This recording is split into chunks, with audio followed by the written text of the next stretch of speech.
Today, I'm sharing a look at a brand new Korean film set for release in 2026. Titled A Family's Prosperity is Built on 10,000 Deaths. The first story is titled Bloodline. It follows Yoo Kyung, who is 9 months pregnant and about to give birth, but of all the times, her husband just had to pick this exact moment, insisted on taking her back to his rural hometown for his father's memorial ceremony. But the strange thing is, from the moment Yoo Kyung stepped through that ominous gate, the atmosphere became incredibly eerie. The mother-in-law kept a cold, stony face the entire time. There wasn't a trace of joy in her eyes for the grandchild about to be born. Even the peaches Yoo Kyung prepared as an offering, finding fault with her and hurling insults. Even her husband, who had always been so kind and obedient to Yoo Kyung, has also become unusually stern today. His eyes were empty, as if he were a complete stranger. Soon, the ritual officially began. DayA in the dimly lit main hall, candle flames flicker and dance. She looked at her husband's sister.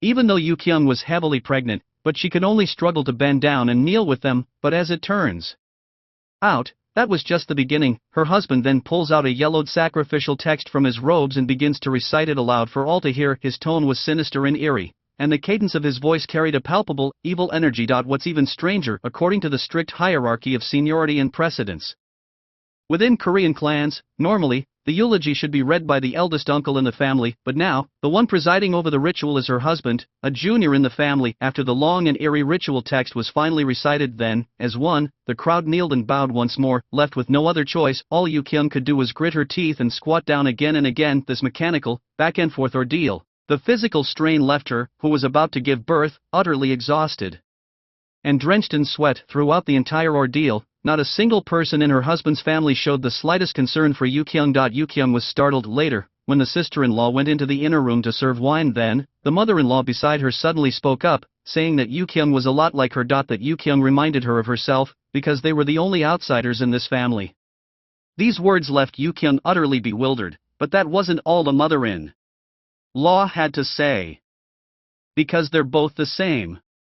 They're both carrying sons. Yoo Kyung had no idea why her mother-in-law was telling her all this. Just as her brother-in-law called for her to come inside, suddenly, her mother-in-law grabbed her, whispering for Yoo Kyung not to go in. She whispers to Yoo Kyung, warning her not to go in. However, Yoo Kyung was completely baffled. She even thought her mother-in-law simply didn't approve of her as a daughter-in-law. Frustrated, she shoved her mother-in-law aside and stormed into the inner room to serve the wine. Unable to bear the sight, the mother-in-law turned and walked away, slamming the door shut with a loud thud. But the strange occurrences didn't stop there. Later, during the dinner after the ritual, at these words, the husband's face turned to ice. He immediately smacks the glass right out of his uncle's hand, but surprisingly, the uncle wasn't even angry. He then started complimenting Yoo Kyung, saying she would soon be giving everyone a grandchild.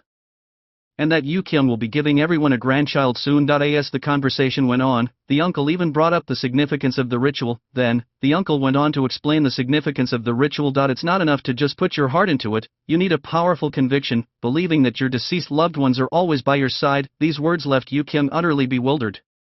But before she could give it another thought, her stomach started churning. Stepping outside to vomit, Yoo Kyung was shocked to see her mother-in-law. She was standing in the darkest, most secluded corner of the yard. Facing a blank wall. Muttering something under her breath. Yoo Kyung was about to step forward and ask if she was alright, but unexpectedly, the mother-in-law whipped around. Her face etched with anxiety as she spouted a stream of nonsense. As she spoke, the mother-in-law tried to shove the bag she was holding onto Yoo Kyung.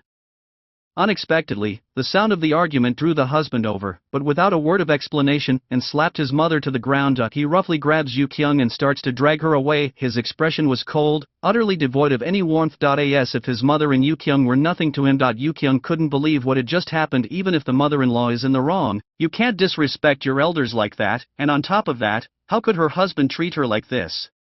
Especially when she's about to give birth. Pushed past her breaking point, hysterical, Yoo Kyung screams that she's going back to Seoul that very night. Hearing this, her husband could only sigh. She claimed she would leave as soon as she packed her things, but suddenly, the sister-in-law and her husband's younger brother both cracked into sinister smiles. Closing in on Yoo Kyung, just in the nick of time, her husband finally burst out. He grabs Yoo Kyung, trying to make a run for it.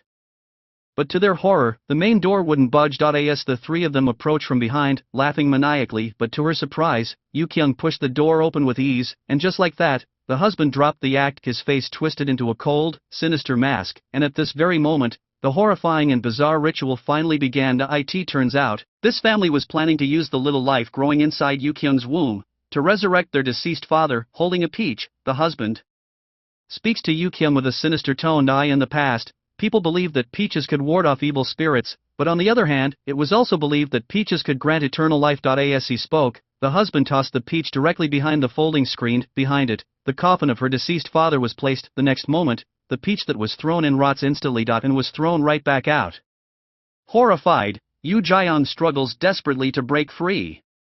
But her sister-in-law and the couple, her husband's younger brother and his wife, held her down tightly. Her husband slowly approaches, slicing open her palm to draw her vital blood. He slices open Yojing's palm. To draw her vital blood. The ritual has officially begun. However, what they didn't know was, meanwhile, outside, the mother-in-law had also set up a small altar. What's eerie is, the object of her worship was none other than the ultrasound photo from Yukyung's prenatal checkup. Amidst the curling incense smoke, the outline of the baby on the ultrasound seemed to be twisting in a grotesque, unnatural way. Meanwhile, inside the house, as the husband begins to chant an incantation, suddenly, a searing pain rips through Yukyung's abdomen. It seems the time for delivery has come. Soon, the sound of a wailing baby pierced the silence. The pain was so intense that Yukyung passed out cold. But her husband and the others dragged her up and laid her on the altar. Then, they pulled open the heavy folding screen facing that cold, grim coffin. But even though she was terrified, Yukyung had no strength left to run. In the next moment, a hoarse and chilling voice emanated from within the coffin. From within the coffin came a hoarse, chilling voice, and to his disbelief, the dead father actually sat right up. His body was withered, his face as dry as dead wood. He let out a hideous laugh as he stared at the little flower in the swaddling clothes. Soon, the swaddling clothes were passed into the hands of the resurrected old man. Those hands, like a pair of eagle's talons, clutched the little flower tightly. Yet he was placed into an earthen jar, its surface covered in runes. Then, a torrent of fresh blood was poured in all at once. An ancient, evil incantation was chanted in unison. The voice seemed to echo from the deepest pits of hell. In an instant, the blood in the clay pot seemed to spring to life, bubbling and boiling as it poured onto the ground. In utter despair, Yukyung struggles and crawls, trying to save her child, but to her horror, from the mouth of that gaunt, withered old woman let out a cry, as soft and innocent as a baby's. It was at this moment that Yukyung finally understood the full horror of this family's conspiracy. This was no memorial service at all, but a vicious and grotesque dark art. This family has a way to let their dying, or even already dead, elders, to forcibly possess the pure body of a newborn child. All to achieve a twisted form of immortality, defying the natural order of life and death. No wonder the husband attacked his own mother without a second thought, because in this family, seniority and affection mean absolutely nothing. I'm afraid that even the mother-in-law is some kind of ancient monster who's possessed countless bodies. An ancient monster who's lived for who knows how long. As more and more blood gushes from the clay pot, threads of scarlet converge, forming rivers of blood. Linking every single member of the family together. It seems the one being resurrected wasn't the only one gaining new life. But every single member of the family. In the nick of time, Yukyung unleashed an astonishing power. In that critical moment, Yukyung unleashed a surprising surge of strength. Struggling, she grabs the sacrificial liquor. And splashed it all over the floor. And knocked over the burning candlestick in the process. In an instant, the room erupts in a blazing inferno. The flames shoot up into the sky. The dark ritual was at its most critical stage of transference. In an instant, the husband and the others were pinned to the spot by the backlash of their own dark magic. Their bodies are left to be consumed by the raging flames. Seeing this, the mother-in-law quickly snatched the little flower from the clay pot. And reluctantly placed it into Yukyung's arms. Together, they rushed through the sea of flames to escape. But the main door had already been locked from the outside. Yukyung asked her mother-in-law to look after the baby first. She then grabbed a clay pot and finally smashed the door latch open. But little did she know, the grandmother had already secretly lifted the swaddle. But to everyone's surprise, the baby Yukyung gave birth to was a girl. As the matriarch of the family, having tasted eternal life, she too knew the art of body snatching. After all, who in this world could possibly resist the deadly temptation of regaining their youth?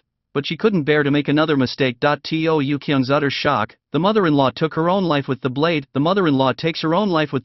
Fierce flames slowly devoured the entire old mansion. This evil family, which survives by feeding on the bloodline of its descendants, along with their wicked sorcery, they were utterly consumed by the inferno. Soul usurpation is a forbidden art that defies the laws of nature. Using the blood of a loved one as a medium. All to deceive the natural order of the universe. To conceal the karma of the soul swap. But karma is a wheel, and to attempt to extend a soul through a new life will ultimately lead only to utter destruction. If the sins of a powerful family are concealed by the walls of their grand mansion, then what about the malice that festers within the school walls, is endlessly enabled by the indifference of adults? The second story, the dying, high school student Jean Du is a complete nobody, at the very bottom of the school's social ladder. He's also a convenient punching bag for bullies to vent their frustrations on. His life was like a nightmare he could never wake up from, even at home. He's met with a father bedridden by illness. And a father who's forced to work himself to the bone. Even his only sister was cruel to him, never giving him the time of day. Although he met a man who helped him today, but Jean Du knew that this man was just a temporary solution to a long-term problem. But even so, Jean Du still hoped his father would get the treatment he needed. Jean Du still hoped his father would get the proper treatment he needed, but to his surprise, his father chose an obscure treatment center instead. The place offered a dual treatment of both prayer and medicine. Hearing this, his sister immediately sneered. Was this the same kind of treatment his mother received, and ended up dead? Hearing this, a wave of frustration washed over Jean Du, but he just left to find work. Little did he know, the man who had helped him was also in this very apartment building. What Jean Du couldn't have imagined, the man standing right in front of him was, in fact, his father's therapist. When the two met again, the man was immediately intrigued by Jean Du. He then handed him his business card. Confused, Jean Du didn't think much of it. When he got back to the convenience store where he worked, he found his sister waiting for him. But the reason? Turns out, she was just going on a date. So, she asked Jean Du to deliver a USB drive to his father, and it was this very moment, this forced Jean Du to witness the humiliating way his father was being pushed around by everyone. But that wasn't even the worst of it. By the time Jean Du rushed back to the convenience store, the school bully and his two henchmen had been waiting for a while. Just like before, the three of them, laughing and joking, dragged Jean Du up to the rooftop. Inside the elevator, the two henchmen continued to mess with Jean Du. The two henchmen kept messing with him. There wasn't a shred of respect in their words for him. Unable to take it anymore, Jean Du suddenly snaps and throws a punch. And slammed it right into the bully's mouth. In that instant, he knew he was in deep trouble. Just then, the elevator doors slid open. Without a second thought, Jean Du bolted for the rooftop. There, he would find the man who had once helped him. The moment the iron gate was pushed open, Jean Du froze on the spot. At that moment, the man was leading his followers in a session to commune with the heavens and the earth. With just one look, the man understood the predicament Jean Du was in. Without a word, he invited Jean Du to join the group. He invited Jean Du to join them without a second thought. It was only then that Jean Du truly understood the doctrine the man was preaching. It was only then that Jean Du finally understood the doctrine the man was preaching. The suffering in this world doesn't come from life itself, but from the doubts within our own hearts. People fear disease and disaster, and that is why terrifying things befall everyone. If there's no fear in your heart, then all misfortune will simply vanish. And that's not all. After the prayer, the followers would then line up to receive the man's flogging. This way, they can experience the pain in advance. And thus, avoid any unknown disasters. Jean Du was baffled by all this, but before he could figure anything out, a voice suddenly spoke up from behind him. For a moment, Jean Du froze. He followed the man outside and peeked out, and there he was, face to face with his father, awaiting a brutal caning. Without a second thought, Jean Du headed straight down the stairs.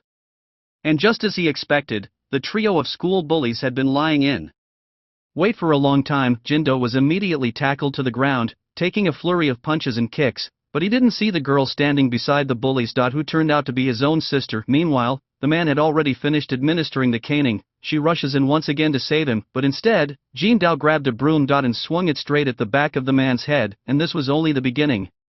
What awaited the man was a relentless, desperate barrage of blows from Jean Du. He didn't seem to mind being bullied by the school thugs, but the man who bullied his father?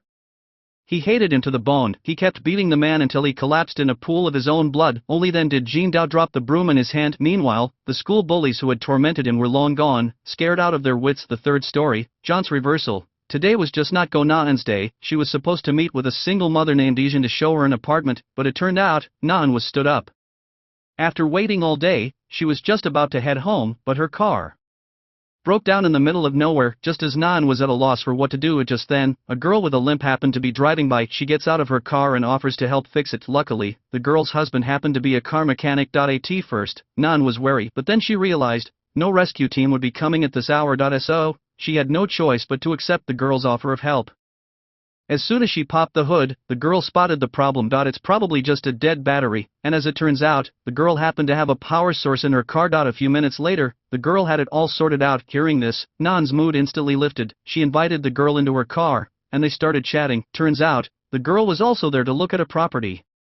This was the perfect chance for her to get some advice from Na-and.as, a professional real estate agent. So, Nan kindly walked the girl through the local real estate market. As they talked, the two of them really started to hit it off. So, Nan couldn't help but start venting to the girl about her terrible luck. Today's client has absolutely no morals, acting like house hunting is as casual as grocery shopping. As she went on, Nan even started mocking the client she had never even met. I heard Jean is a single mom, dreaming of a trip to Europe.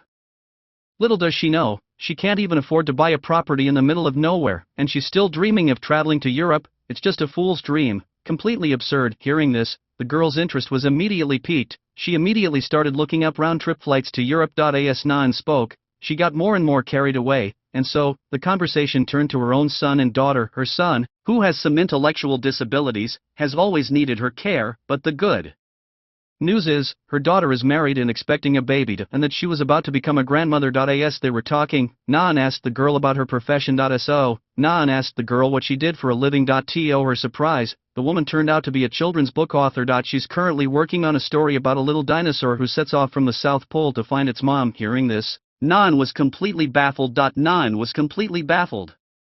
But she couldn't really say anything about the girl's wild idea. Feeling the awkwardness, the girl took the initiative and turned on the interior light. Sure enough, the car's power was back on. Nan quickly tried to start the engine again, but it still wouldn't turn over. Seeing this, the girl gets out of the car, ready to take a look, but just as she was about to get out, her expression suddenly changed. Warning Nan to watch her mouth, but Nan had no idea what the girl meant. All she could do was freeze in her seat and mutter to herself. Just then, the client, Jean, called again. Her client, Jean, was on the phone again. She said she was on her way over right now, but as they were talking, Nan realized that Jean was the very girl standing right in front of her. In that instant, a chill ran down Nan's spine, and she frantically locked the car doors. A chill ran down Nan's spine, she quickly locks the car doors. But Jean was one step ahead. She pulled out her phone and showed her. He then pulls out his phone and shows her. On it was a shocking video of Nan's son. It was then that Nan remembered the text message from her son, asking her for 5 million won. Turns out, Jean had tricked him into recording the video. And use it to blackmail Nan. Left with no other choice, she had to open the car door, and the reason Jean did all this was to avenge her dead husband. It turns out, Nan was never some renowned agent at all. Instead, she was a full-blown scam artist. She and her employees, targeting single fathers and those from orphanages, they sell them defective properties that are tied up in legal disputes. It turns out, Jean was also from an orphanage. Because of a limp, she never had a single friend growing up, but it was her husband who was always by her side. He would tell her stories and play with her. As they grew up, the couple worked their fingers to the bone. All they wanted was to give each other a warm and loving home. When Jean got pregnant, her husband used all of their savings. They found Nan and bought a property from her, but less than 3 months later, the couple received a notice of foreclosure. All sorts of people started showing up at their door, one after another. Driven to the brink of madness, Jean made a fatal misstep. And tragically lost the little flower in her womb. Unable to bear the blow, the husband started doing headstands at home, and now, Jean's revenge has come. Her son's call came through again. He demanded Nan transfer 10 million won to him, threatening to kill himself right then and there if she didn't. And the 10 million she was being asked for? It was all to get Jean to delete the video. With no other choice, Nan had to make the transfer immediately. Left with no other choice, Nan quickly transferred the money, but it wasn't just Nan. Her employee was also being held hostage by Jean's people.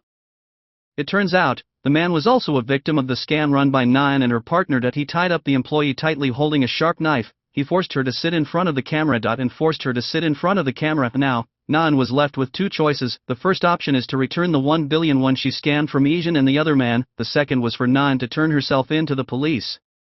Faced with her employee's life on the line, Nan ultimately decided not to turn herself in the end. Nan didn't turn herself in. In other words, she abandoned her own employee. Choosing to compromise with Jean, but what she didn't expect was, from the very beginning, Jean and her companion never intended to kill the employee. In fact, the two of them never intended to kill the employee at all. The man then places a sharp blade into the employee's hand, and then, she forced his own hand, pressing the blade against his neck.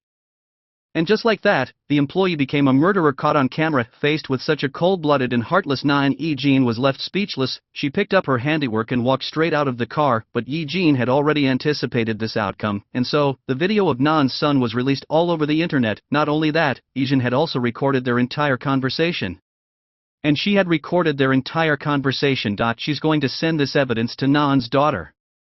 Ijin wants her and her unborn child to live in eternal shame. With that done, Ijin turns away, limping, and walks off resolutely. Ijin turns around, limping. And resolutely walks away, but Nan had already lost all reason. She starts the car, she slammed on the gas, speeding towards Ijin, but after that moment, Nan noticed something was off with Yijin's car. Opening the door, she was horrified to find her own daughter inside. The next moment, the wail of police sirens pierced the sky. What awaits Nan and her employees is a lifetime behind bars. The crimes they had committed had long since been exposed to the public by Yijin, and that concludes the film. Home in 1,000 Deaths is set for release in 2026. This film takes the darkest realities of South Korean society and wraps them in an incredibly oppressive and terrifying guise. These three stories are like three sharp knives, tearing away the veil of the cannibalistic capitalist system. In the film, every villain seems to be acting for the sake of their family, but their methods ended up destroying countless innocent families. In the first story, the husband resorts to black magic to resurrect his family. He went so far as to turn on his own wife in flesh and blood. In the second story, the man might seem like he's protecting Jin Dao, but it was also him who drove Jin Dao's family to the very bottom of society. If it weren't for the man, perhaps Jin Dao's mother would have received proper medical treatment. If it weren't for that man, perhaps Jin Dao's father could have had a fighting chance to live. And then there's Nan from the third story, who is just pure, unadulterated evil. For her own selfish gain, she would stop at nothing to scam one family after another, but little did she know, what Nan was scamming wasn't just money.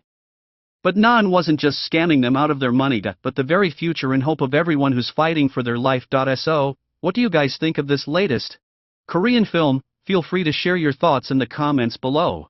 I'll be waiting for you all.